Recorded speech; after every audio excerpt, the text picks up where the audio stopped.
I've always had this lingering feeling that Margaret, my mother-in-law, simply didn't like me. You know when someone smiles just enough to be polite but never enough to be genuine? That was her.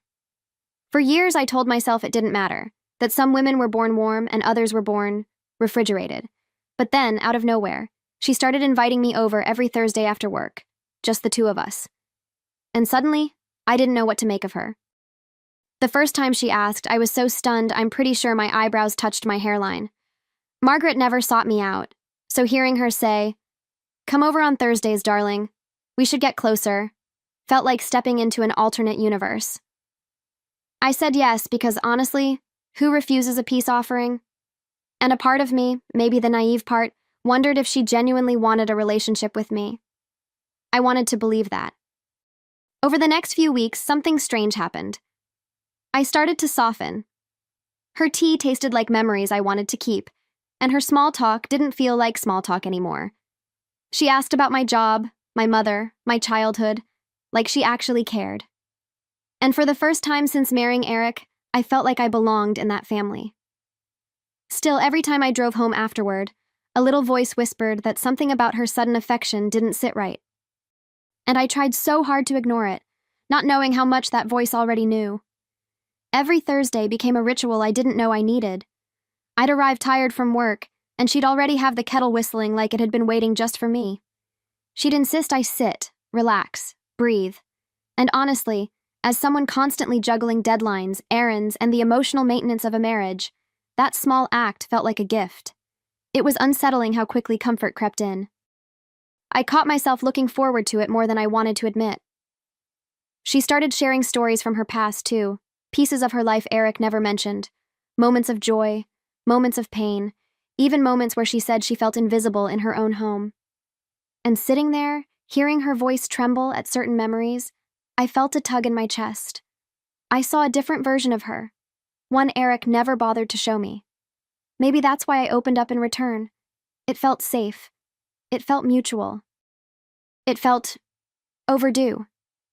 Still, even in those warm moments, there was always something slightly off, like a puzzle piece that refused to click into place. Sometimes she'd ask oddly specific questions about my work schedule. Other times she'd check the clock a bit too often, like she was keeping track of something I wasn't aware of.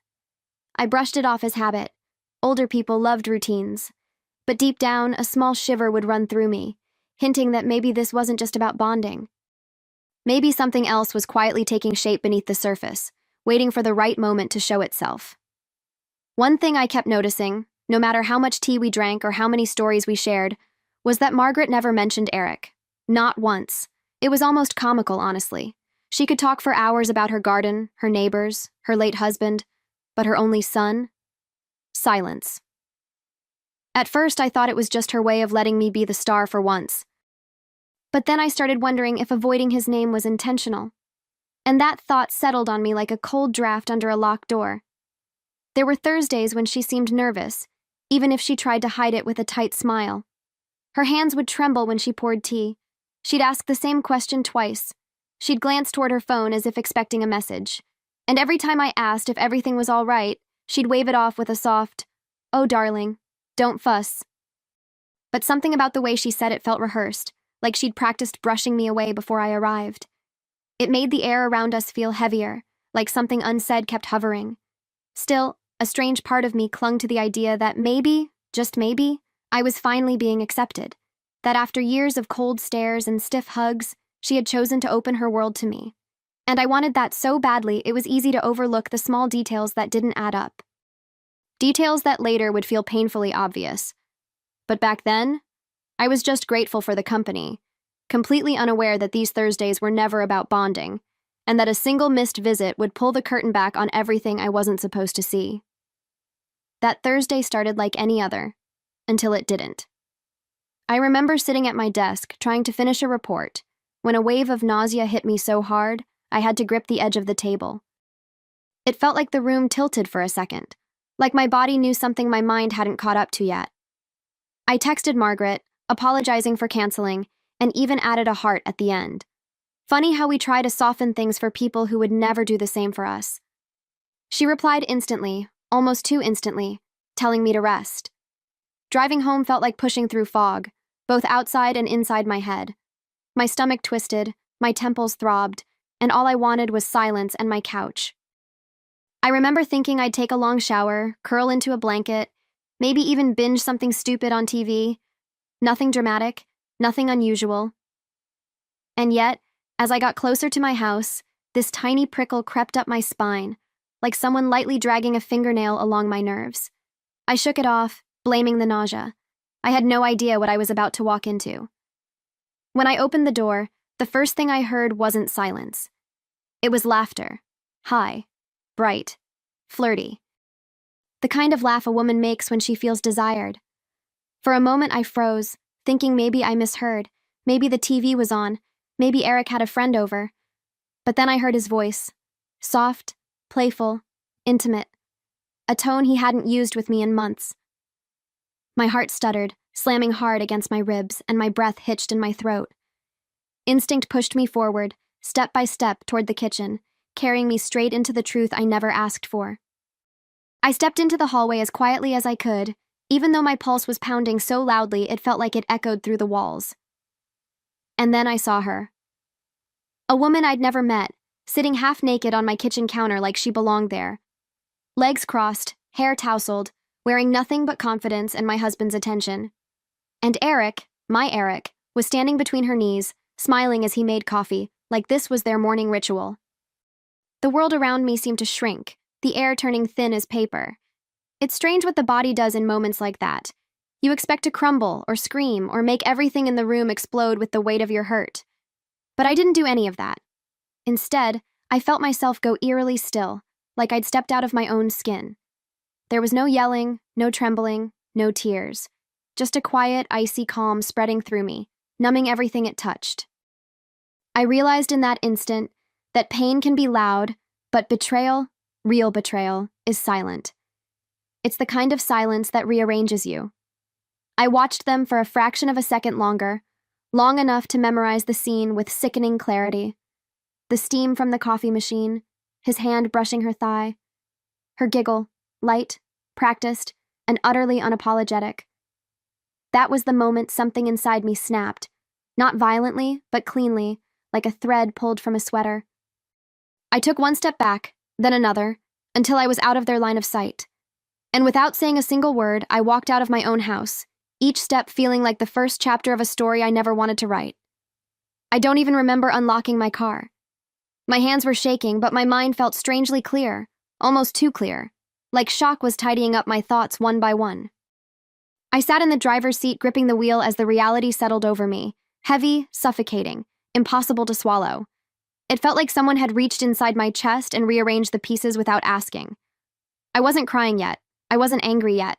I was just suspended, caught between disbelief and a truth I could no longer unsee. As I pulled out of the driveway, the house disappeared in the rearview mirror, but the image in the kitchen burned behind my eyes like a brand. I kept replaying every detail, trying to make sense of something that made no sense at all. How long had it been happening? How many Thursdays had I unknowingly handed over to him on a silver platter? The humiliation mixed with something deeper, something colder. I felt it rising slowly inside me, a kind of resolve that tasted metallic, like the moment before a storm breaks. I don't know what guided me to Margaret's house. Instinct, anger, maybe some subconscious need for truth, but my hands seemed to turn the wheel on their own. Because suddenly, I wasn't thinking about Eric or that woman on my counter anymore.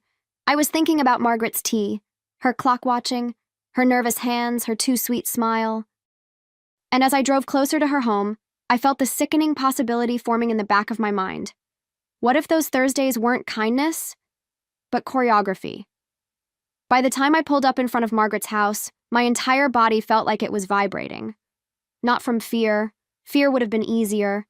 This was something sharper, something that lived between fury and heartbreak.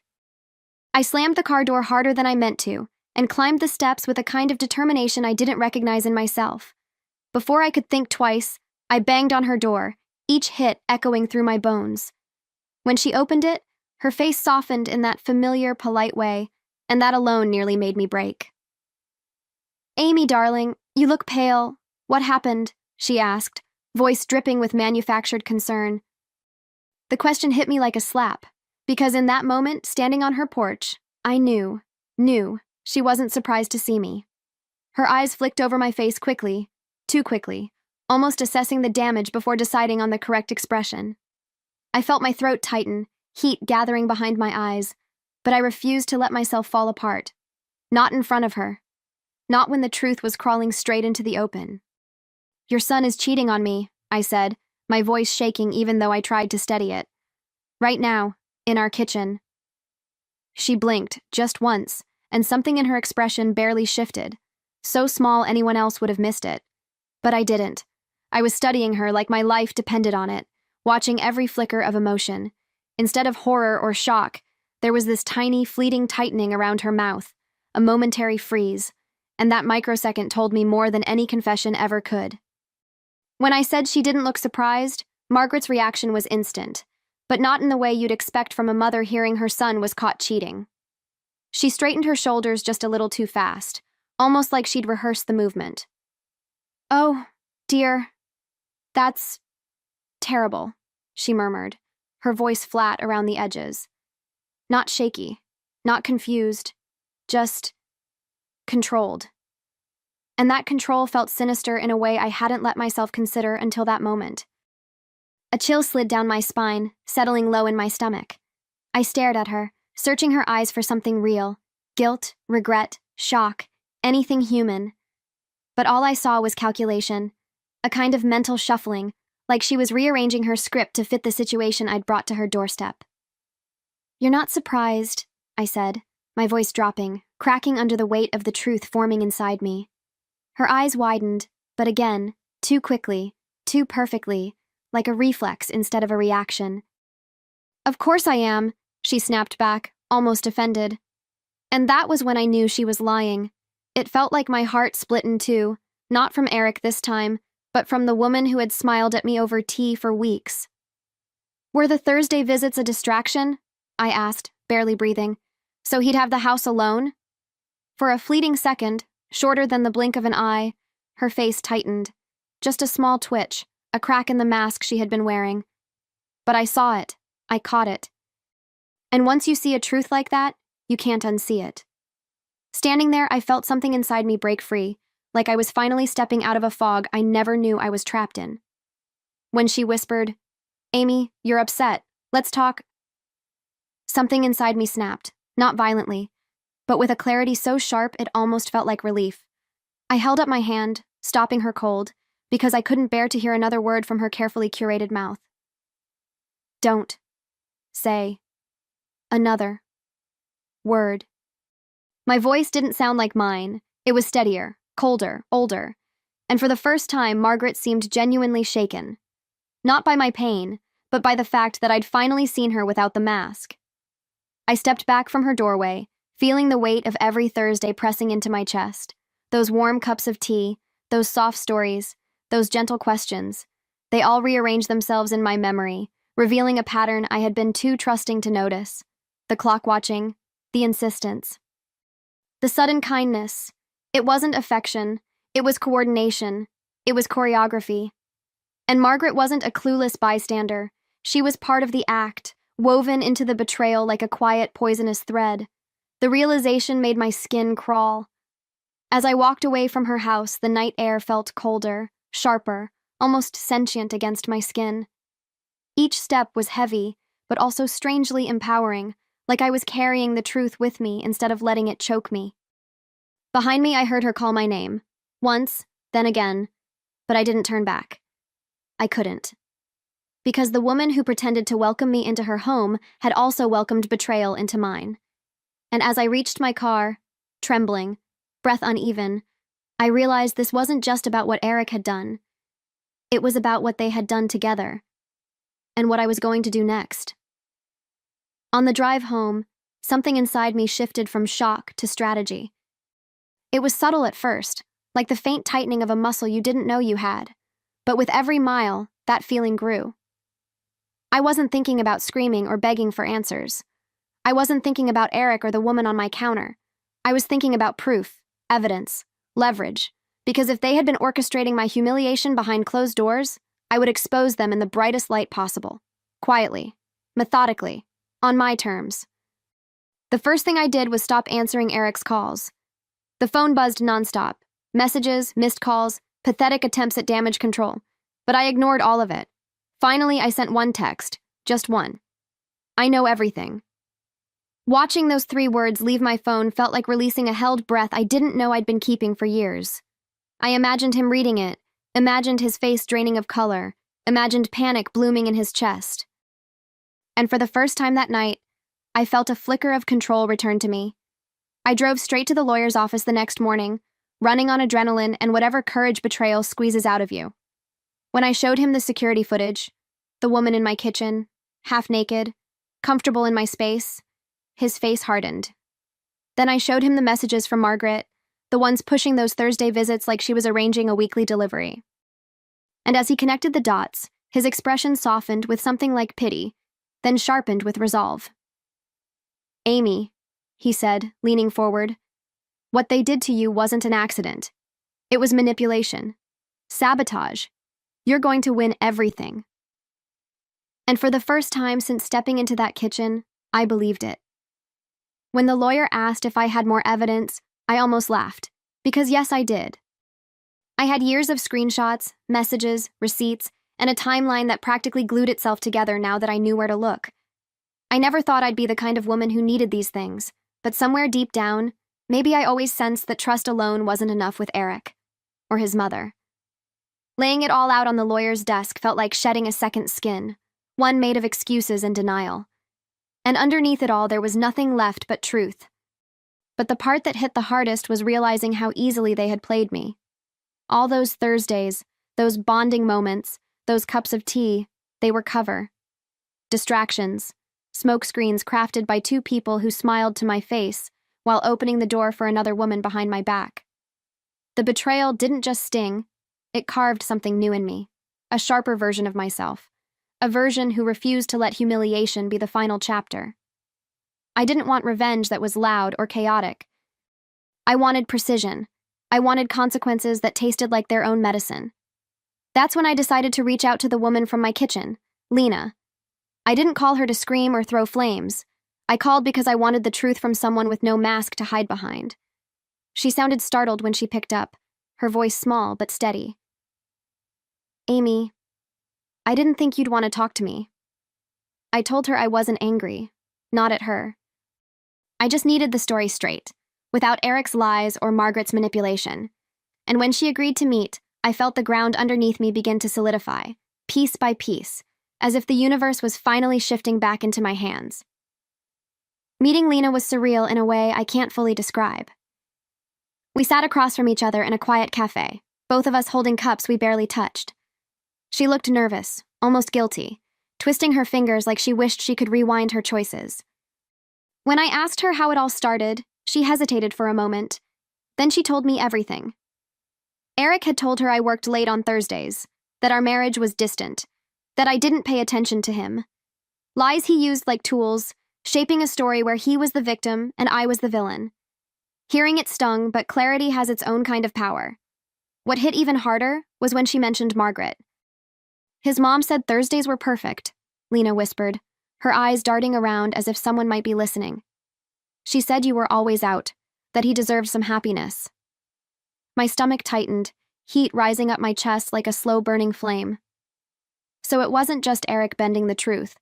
His mother was giving him permission, encouraging him, even facilitating moments he could betray me without consequence. I felt something cold settle in my bones. Not sadness, not anger, but certainty. Lena looked at me, eyes glossy with guilt, and said she'd testify if I needed her to. And in that moment, I realized this wasn't about her, not anymore. She was just another pawn in a game Margaret and Eric thought they controlled. But I wasn't a pawn, I wasn't fragile, and I sure as hell wasn't done. As I walked out of the cafe, the pieces of my plan started clicking into place with a precision that felt almost mechanical. They had built their betrayal brick by brick, week by week. And now it was my turn to build something of my own, something they would never see coming. Walking back into that house felt like stepping into a crime scene where I was both the victim and the detective. Every corner, every shadow, Every familiar piece of furniture looked different, tainted. And there they were, Eric and Margaret, standing in the living room like two actors waiting for the curtain to rise. He looked panicked, pale, already unraveling. She looked tense, jaw clenched so tightly I thought it might crack. For a brief moment, neither of them spoke. They just stared at me, as if the silence might erase what they'd done. "Amy, please, we can talk." Eric started, taking a step toward me. His voice was shaky, desperate, the kind of tone a man uses when he realizes the life he took for granted is slipping through his fingers. I didn't move. I didn't even blink. "Talk?" I said, almost laughing. "Like you did with her in my kitchen?" The words left my mouth with a coldness that even surprised me. I watched his shoulders collapse, guilt finally hitting him like a tidal wave. He opened his mouth again, but the only thing that came out was a choked breath. Then Margaret stepped forward, her hands clasped tightly in front of her like she was auditioning for sainthood. "Amy, we're family," she said, her voice trembling just enough to sound sincere. The irony nearly knocked the air out of me. Family. The same woman who scheduled my humiliation with the efficiency of a personal assistant. I felt something inside me harden, like steel settling into place. "Family?" I repeated, shaking my head. "You set me up." And for the first time since I'd met her, Margaret didn't have a rehearsed smile to hide behind. I reached into my bag and pulled out the divorce papers, placing them on the coffee table with a calmness that felt almost unreal. Eric's eyes widened as if I'd dropped a bomb between us, which in a way I had. "Divorce?" he whispered, his voice cracking. "You can't be serious." I tilted my head, studying him like a stranger. "You lost the right to talk about seriousness the moment your mother helped you schedule your cheating." The words hung in the air, sharp and unforgiving, slicing through the last illusion of the marriage we once had. Margaret's face twisted, fear giving way to anger. "You're overreacting," she snapped, stepping closer like she could intimidate me back into silence. But something in me had broken free. The quieter parts, the gentler parts, the parts that used to shrink when someone raised their voice. Those were gone. "Overreacting?" I repeated softly. "You orchestrated my Thursdays like you were running a calendar for adultery." Her lips parted, but no words came out. And for once, the woman who always had something to say had nothing. I turned to her fully, locking eyes with a steadiness I didn't know I possessed. "And you," I said, voice low but controlled, "are no longer part of my life. Ever." The sentence hit her harder than I expected. Her shoulders tensed, her chin trembled for a single heartbeat before she forced it still. Eric looked between us, desperate, helpless, like a child caught between two collapsing walls. But I didn't feel pity. Not anymore. Because the truth was simple. They thought they were the puppeteers, pulling strings behind my back, and now they were finally facing the fallout of their own choreography. I took a slow breath, letting the moment settle before delivering the final strike. "I already moved my money," I said, my voice steady, transferred the house title, froze the joint accounts. Eric's face drained of color, and I watched panic ripple through him like a shockwave. Margaret opened her mouth to protest, but I didn't give her the chance. "And my lawyer will contact you both." The room fell into a suffocating silence, the kind that reveals everything people try to hide. Eric collapsed into a chair, burying his face in his hands. The man who once acted invincible was shaking, reduced to someone who finally understood the consequences of his choices. Margaret, on the other hand, stood rigid, speechless, furious, trapped in the ruins of the plan she thought she controlled. She looked at me with a mixture of disbelief and something dangerously close to fear. And strangely, that was the moment I felt the first real breath of peace in days. Not joy, not triumph, just peace, like a weight had finally lifted. I picked up my bag, turning toward the door as they both stared at me like the aftermath of a storm they never prepared for. My steps were light, deliberate, grounded. At the doorway, I paused just long enough to let the truth settle between us, an ending they created, and a freedom I claimed. Then I walked out of that house, not as the woman they underestimated, not as the wife they betrayed, but as someone rebuilt by the very rubble they left behind. And as the door closed behind me, I knew one thing with absolute certainty. Their betrayal was their downfall. And my beginning.